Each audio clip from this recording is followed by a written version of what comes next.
Você já conseguiu notar o estilo de um diretor nos K-dramas que ele trabalha? Alguns diretores fazem tantos estilos diferentes na carreira que fica um pouco difícil perceber similaridades em seus trabalhos. Mas tem um diretor com um estilo inconfundível. E eu estou falando do Shin Won-oh, que já produziu muitos K-dramas. Ele fez as 2 temporadas de Hospital Playlist e agora também dirigiu Resident Playbook, que está sendo lançado com episódios semanais na Netflix e no canal coreano TVN.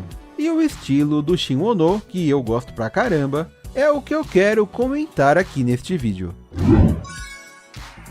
Quando eu começo algo feito pelo Shin Won-oh, eu sei exatamente o que esperar. Assisti os primeiros episódios de Resident Playbook e eu estava certo. É um K-drama sobre o cotidiano de alguns personagens, acompanhamos a evolução deles, suas aspirações, seus medos, os obstáculos que eles enfrentam e o que eles se tornam no futuro. Tudo acontece num clima amigável e agradável, por mais que grandes dramas ou dificuldades aconteçam. Para mim é o que eu chamo de o meu K-drama conforto. Tudo é construído para você ir se acostumando com cada protagonista. Você pode até não ser fã de todos eles, mas no final vai torcer para que todos se deem bem de alguma forma. Não vou dizer que esses personagens são muito complexos ou difíceis de entender.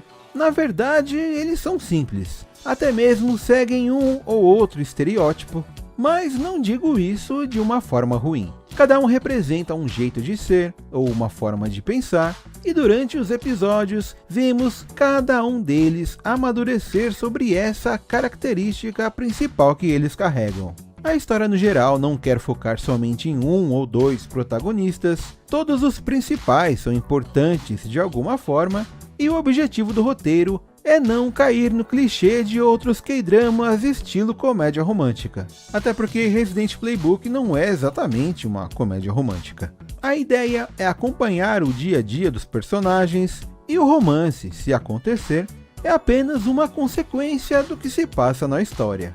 Em Hospital Playlist, teve casal que demorou as 2 temporadas para se concretizar, e não duvido que será parecido em Resident Playbook também. Mas falando em comédia, os residentes novatos da filial do Hospital Yuji, por mais desafios que enfrentem diariamente, suas cenas sempre têm um ótimo humor.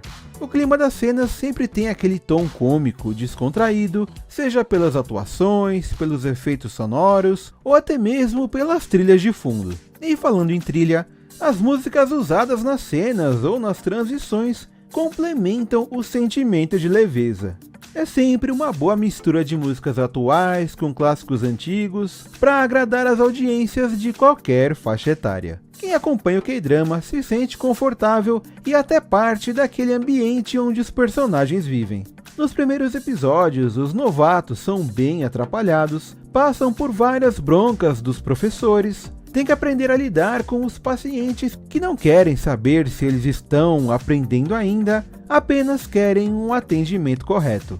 E apesar de toda essa pressão, no momento em que os novatos estão juntos, temos cenas descontraídas e que faz a gente torcer para que eles evoluam na carreira. No caso da Ian, interpretada pela Go Yoon-jun, desde o primeiro episódio, a gente sabe que ela não queria realmente estar no hospital. Mas ela é obrigada, tem uma dívida para pagar, e isso força que ela fique por lá. E claro que a gente espera que ela aprenda a pegar gosto pelo trabalho e se torne uma grande médica até o final do K-drama. E alguém duvida que isso realmente vai acontecer? Tem o ex-idol de K-pop, o Jae-il, interpretado pelo Kang Yoo-sok, que parece ser o menos preparado, o mais atrapalhado, mas o que não falta nele é interesse para melhorar. O tanto de anotações e perguntas que ele faz aos superiores só confirma que ele vai evoluir muito. E espero que não demore para ele conseguir levar a turma para beber depois do trabalho. É uma coisa que ele tenta diariamente e sempre acaba falhando. A Kim Sabi, interpretada pela Han Ye-ji,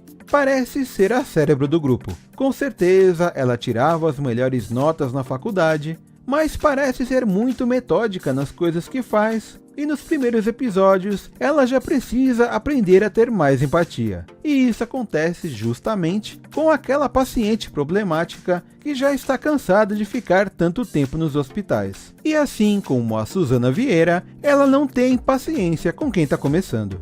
E quem também sofre com uma paciente exigente é a Nam Ki-un, interpretada pela Shin Shia, que até desiste de continuar atendendo e foge do hospital, mas acaba voltando. Só que nesse caso, acho que o maior problema da Nam Ki-un é o tempo. Ela parece estar sempre lotada de coisas para fazer, o dia todo, a noite toda, nunca tem tempo nem para fazer as refeições. Será que ela é desorganizada ou os outros novatos têm menos coisas para fazer? Só vendo os próximos episódios para tirar essa dúvida. E esse clima leve que o K-drama tem até mesmo diminui um pouco os, entre parênteses, vilões, como é o caso da doutora Jung-min, conhecida também como Bruxa. Ela realmente é super detalhista e cobra muito dos novatos, mas no final a gente vai ver que ela só tá fazendo isso para todos se tornarem os melhores profissionais possível. Outro detalhe que não falta em Resident Playbook são as participações especiais. Nas primeiras cenas do primeiro episódio já aparece a atriz Ramiran, e ela está em todos os momentos dos sonhos da In-Young. E no final do episódio tem um agradecimento citando ela como a Madame Cheetah do Reply ou Responde 1988. Uma personagem que lá ficou marcada por conta do seu número musical, com aquela música que não tocava no toca-fitas. E no segundo episódio aparece a An Un-jin, interpretando novamente a doutora Chu Min-ha de Hospital Playlist, carinhosamente conhecida como Doutora Chuchu. E olha que isso não é apenas no Brasil. A Chuchu ainda diz para In-Young que acabou de casar com o urso, ou melhor, o Sok-hyun, dando um tiquinho de continuidade sobre os personagens do outro K-drama. E eu tenho certeza que mais deles vão aparecer nos próximos episódios. Afinal, isso é uma característica dos trabalhos do diretor Shin Ono. Aliás, não posso deixar de citar que nas cenas da Chuchu em Hospital Playlist, sempre tocava um sonzinho de trem a vapor nos momentos engraçados. E esse som volta a tocar em Resident Playbook, quando ela chama a In-Young do nada para tomar um café. Isso se chama preocupação em fazer fanservice para os fãs. Falando nisso, em inglês, a onomatopeia chuchu é o som dos trens a vapor. Será que é daí que vem o apelido Chuchu da doutora Chu Min-ha? Fica aí a dúvida e a curiosidade. Mas enfim, Resident Playbook começou com uma audiência não muito alta no primeiro episódio, lá na Coreia do Sul, mas já subiu um pouco no segundo. E acredito que vai fazer igual Hospital Playlist, que praticamente dobrou de audiência do primeiro para o último episódio na primeira temporada. A qualidade dos trabalhos do Shin Ono está presente, e é isso que me faz acreditar que vai conquistar o público novamente. A diferença mesmo é que agora só não temos a reunião dos protagonistas no final de todos os episódios, cantando alguma música com a sua banda no porão, já que a ideia não é mais a parte de playlist, e sim falar do amadurecimento dos novatos. E eu acho que essa ideia surgiu lá no Hospital Playlist, onde tinha aquela dupla de irmãos que eram residentes,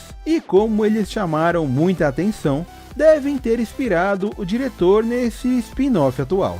E eu quero que esses dois irmãos apareçam em algum episódio de Resident Playbook, mas agora sendo apresentados como médicos experientes.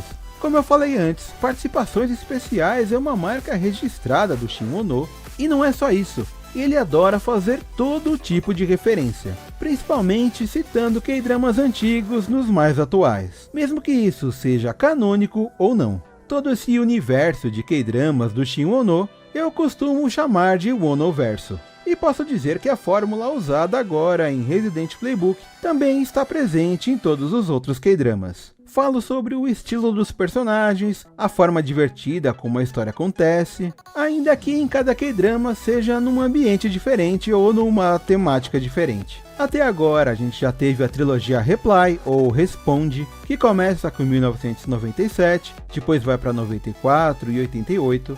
Antigamente tinha os 3 na Netflix, atualmente só tem o 88, mas os 2 anteriores pelo menos estão disponíveis no Viki. Depois veio Prison Playbook ou Manual do Presidiário, as 2 temporadas de Hospital Playlist e agora chegou Resident Playbook. e esses 3 estão disponíveis na Netflix. Mas infelizmente o Responde 1988 e o Manual do Presidiário não tem dublagem. Responde 1997 era sobre adolescentes no final dos anos 90, era curto, era experimental, mas tinha ótimas histórias, abordava amadurecimento, K-pop, confusões de sentimentos e os mais variados tipos de relacionamento. Responde 1994 mudava o foco para jovens adultos na faculdade, que viviam numa mesma pensão e davam os primeiros passos para a vida adulta. E nas horas vagas, eles torciam para a Coreia do Sul na Copa do Mundo. Já o Responde 1988 se passava numa rua onde havia várias famílias amigas e elas se dividiam em algumas casas e um cortiço. Tinha personagens de várias idades diferentes e mostrava eles vivendo uma época de grande mudança e crescimento na Coreia do Sul. Contudo, acontecendo logo após a Coreia sediar as Olimpíadas de 1988. Falando nisso, os 3 replies, ou Responde, são muito voltados para acontecimentos históricos do país, que afetam muito a história dos personagens, e é uma forma indireta de contar um pouco sobre a Coreia do Sul. E esses 3 Responde têm ligação na história. Acontecem participações especiais dos personagens do 97 no 94 e do 94 no 88, por isso é bom ver na ordem de lançamento para não pegar spoiler. O Manual do Presidiário é o mais diferente de todos e mesmo assim o estilo do Shin Ono está presente. O primeiro episódio é até um pouco mais pesado, mas depois vemos os tipos de situação que estamos acostumados funcionando mesmo dentro de uma cela de prisão. Hospital Playlist conquistou todo um novo público quando chegou na Netflix por conta da dublagem, que fez aumentar muito seu alcance. Ele mostrava um grupo de médicos que fizeram faculdade juntos, a gente acompanhava o dia a dia deles trabalhando num mesmo hospital, e no final de todo episódio, eles se reuniam para cantar alguma coisa. Na segunda temporada, eles até cantaram Bon Jovi para acenar ao público internacional do K-drama. E essas 2 temporadas de Hospital Playlist na Netflix fizeram tanto sucesso que acabaram garantindo sinal verde para a produção de Resident Playbook. Enquanto isso, sabemos que Shin Ono tem vontade de fazer um Responde 2002, mas infelizmente ele teria problemas para conseguir abordar a Copa do Mundo desse ano, que foi muito marcante porque foi sediada na Coreia e no Japão, e não teria como ele fazer um Responde novo sem tocar nesse assunto. Para que ficasse bom, ele gostaria de colocar algumas cenas dos jogos, ou mesmo citar o torneio, mas para isso ele teria que pagar licenciamento, não só para exibição na Coreia, mas para exibição do K-drama no mundo todo. Pelo menos a gente sabe que o Shin Ono não ficou parado desde Hospital Playlist, e agora temos um novo trabalho dele em exibição. Se Responde 2002 nunca vier, eu fico imaginando em qual outra temática o Shin Ono iria aplicar a sua fórmula de sucesso. Tivemos escola, faculdade, vila, prisão, hospital e maternidade. O que será que virá depois? Um escritório, um shopping, uma delegacia, um exército? São muitas possibilidades. E claro, algo que era muito presente nos Responde era aquele famoso som de cabra, que sempre era tocado quando acontecia alguma piada. No Manual do Presidiário trocaram para um som de pássaros. E no Hospital Playlist só fazia som quando aparecia algum ator ou personagem desses K-dramas anteriores. E sim, tinha o som de trem lá da Chuchu que eu comentei antes. Mas essa tendência sonora meio que acabou sumindo atualmente, e eu me pergunto se isso pode voltar com força algum dia. Enfim, falei bastante sobre o estilo dos K-dramas do Shin Ono, falei do início de Resident Playbook e também comentei sobre o Onoverso. E agora me conta o que você achou de tudo isso. Já está vendo Resident Playbook? Vai assistir os outros K-dramas do Shin Ono que você ainda não viu? Eu recomendo muito. E também peço que você deixe sua curtida para agradecer por este vídeo. Nas minhas estatísticas eu vejo que 80% das pessoas que assistem meu canal não são inscritas. Por isso, se você ainda não é inscrito, se inscreva. Além de colaborar com o canal, vai receber mais conteúdo sobre K-drama como esse. E finalizando, eu sou o Sérgio Sampa, dorameiro desde 2009, e este é o canal Curtindo Aquele Drama.